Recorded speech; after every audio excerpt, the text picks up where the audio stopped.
श्री हरि बोलो ग्रंथराज श्रीमद्भगवद्गीता जी की जय। श्री परमात्मने नमः। गीता सुगीता कर्तव्या किमन्यः शास्त्र विस्तरः या स्वयं पद्मनाभस्य मुख पद्माद्विन्यः सृता। अथ ध्यानम्। शांताकारं भुजगशयनं पद्मनाभं सुरेश विश्वाधारं गगनसदृशं मेघवर्णं शुभांगं लक्ष्मीकान्तं कमलनयनं योगिभिर्ध्यानगमयं वन्दे विष्णुं भवभयहरं सर्वलोकैकनाथम्। यं ब्रह्मा वरुणेन्द्र रुद्रमृतः स्तुन्वन्ति दिव्यः स्तवैर्वेदैः साङ्गपदक्रमोपनिषदैर्गायन्ति यं सामगाः। ध्यानावस्थितगतेन मनसा पश्यन्ति यं योगिनो यस्यान्तं न विदुः सुरासुरगणा देवाय तस्मै नमः। वसुदेव सुतं देवं कंसचाणूरमर्दनम् देवकी परमानंद कृष्णं वंदे जगद्गुरुम्। भगवद गीता अध्याय 13 श्लोक 26 से 30। श्लोक 26। यावत् संजायते किंचित सत्वं स्थावर जंगमम् क्षेत्र क्षेत्रज्ञ संयोगात् द्विधि भरतर्षभ। हे भरत श्रेष्ठ, जो कुछ भी अस्तित्व में है, प्रत्येक जीव, प्रत्येक वस्तु, चेतन अचेतन, उसे क्षेत्र और क्षेत्रज्ञ, प्रकृति और ब्रह्मा के संयोग से उत्पन्न हुआ समझो। दृश्यमान जगत ईश्वर के स्वप्न है, क्योंकि ब्रह्मांडीय स्वप्न दृष्टा अपने ब्रह्मांडीय स्वप्न का प्रक्षेपण करते हैं, अतः प्रकृति का भ्रम बना रहता है। मनुष्य स्वयं को अपने स्वप्न शरीर के साथ एकरूप करता है, इसलिए भ्रामक भौतिक शरीर का प्रभाव बना रहता है। तथापि यदि ईश्वर ब्रह्मांडीय स्वप्न से अपनी स्वप्न चेतना को हटा लें तो यह अवश्य ही लुप्त हो जाएगा। इसी प्रकार मनुष्य जो आत्मा रूपी स्वप्न दृष्टा है, अपने स्वप्न शरीर से अनासक्त होकर इसके विक्षुब्धकारी स्वप्न प्रदर्शनों से परे जा सकता है। इस प्रकार प्रकृति और ब्रह्मा के बीच का संबंध अध्यास या अवास्तविक है, इस अर्थ में कि सभी रूप, सभी सृष्ट जीव और वस्तुएं अपनी सीमित और क्षणभंगुर प्रकृति के कारण निराकार अनंत ब्रह्मा से असंबंधित हैं। क्षेत्र, प्रकृति और जड़ पदार्थ तथा क्षेत्रज्ञ, परमात्मा एवं आत्मा के बीच के आवश्यक अंतर को स्पष्ट रूप से समझकर भक्त एक को दूसरा नहीं समझता, सभी मानव भ्रमों को त्याग कर वह मुक्त हो जाता है। श्लोक 27। समसवेषु भूतेषु तिष्ठन्तं परमेश्वरम् विनश्यत्स्वविनश्यन्तं यः पश्यति स पश्यति। वह व्यक्ति जो परमेश्वर को सभी प्राणियों में समान रूप से विद्यमान देखता है, अनित्य के बीच में नित्य को देखता है, वास्तव में वही देखता है। चेतना, चित्त और अस्तित्व सत के रूप में परमेश्वर सभी प्राणियों का आधार है। क्योंकि जीवन के सभी रूप एक ही पदार्थ ईश्वर के बने हैं, केवल अज्ञानी ही भेद देखते हैं, जबकि वास्तविकता में कोई भेद विद्यमान नहीं है।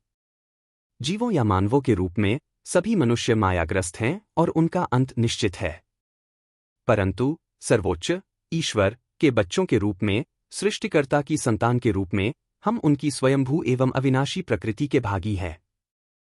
श्लोक 28। समपश्यन् हि सर्वत्र संवस्थितमीश्वरम् न हिनस्त्यात्मनात्मानं ततो याति परांगतिम्। जो ईश्वर की सर्वव्यापकता के प्रति सचेत रहता है, वह आत्मा को अह द्वारा कष्ट नहीं पहुंचाता। ऐसा मनुष्य परमति को प्राप्त करता है। वह एक मुक्त मनुष्य है जो सभी प्राणियों और सकल सृष्टि में मात्र ईश्वर को देखता है। जब तक मनुष्य अपनी सच्ची प्रकृति से अनभिज्ञ रहता है, तब तक केवल उसका शरीर तथा अहंकारी मन ही उसके लिए वास्तविकता होती है। उसकी आत्मा मानो ग्रहणग्रस्त है। ज्ञान द्वारा अह की दमनकारी संकीर्णता से बचकर ब्रह्मा की आनंदमय सर्वव्यापकता में निकल जाना ही मानव जीवन का लक्ष्य है। श्लोक 29। प्रकृत्यैव च कर्माणि क्रियमाणानि सर्वशः यः पश्यति तथात्मानं कर्तारं स पश्यति। जो व्यक्ति देखता है कि सभी कार्य आत्मा द्वारा नहीं, केवल प्रकृति द्वारा किए जा रहे हैं, वह निश्चय ही सत्य को देखने वाला है। सच्चा ज्ञानी अपनी आत्मा को मूक दृष्टा के रूप में देखता है, जो शरीर ब्रह्मांडीय स्पंदनशील शक्ति या मां प्रकृति द्वारा उत्पन्न लघु ब्रह्मांड से पृथक है। मात्र प्रकृति ही सभी शारीरिक और मानसिक कार्यों की करता है। आत्मा अक्रिय है, यह इंद्रियातीत, स्पंदन रहित, सृष्टि से परे परमपिता परमेश्वर का प्रतिबिंब है। एक मनुष्य जो एक सिनेमा में बैठकर पर्दे के चित्र तथा अपने सिर के ऊपर के वित्ररहित प्रकाशपुंज को एक साथ देखता है, वह जानता है कि छाया और प्रकाश के बदलते चित्रों का प्रत्यक्ष कारण फिल्म है, न कि प्रकाशपुंज। इसी प्रकार वह योगी जो परमेश्वर के विशुद्ध ब्रह्मांडीय प्रकाशपुंज का प्रत्यक्ष अनुभव करता है, वह जानता है कि मात्र प्रज्ञामयी प्रकृति ही सापेक्षता और त्रिविध सुनों की ब्रह्मांडीय फिल्म को बनाने के लिए उत्तरदायी है। स्वयं ब्रह्मांडीय प्रकाशपुंज परिवर्तन रहित, अप्रभावित है। इसलिए भक्त को अपनी आत्मा के दिव्य तथा संपोषणकारी प्रकाश पर एकाग्र होना चाहिए, न कि प्रकृति के गुणों की फिल्म पर, जो शरीर के भ्रामक रूप और इसके क्रियाकलापों को उत्पन्न करती है। श्लोक 30। यदा भूतपैथिकभावमेकस्थं पश्यति तत एव च विस्तारम ब्रह्मा संपद्यते तदा। जब मनुष्य समस्त पृथक जीवों को उन एक परमात्मा में ही, जिन्होंने स्वयं को अनेक में विस्तारित किया है, विद्यमान देखता है, तब वह ब्रह्मा में विलीन हो जाता है। दृष्टि के ब्रह्मांडीय स्वप्न में तल्लीन मनुष्य स्वयं को ईश्वर की एक ही स्वप्न चेतना से उत्पन्न अन्य विविध स्वप्न चित्रों के साथ या तो सामंजस्यपूर्ण रूप से कार्य करते हुए या उत्तेजित होकर उनसे जूझते हुए पाता है। ऐसा मनुष्य ब्रह्मांडीय स्वप्न की विपरीत अवस्थाओं में उलझा रहता है।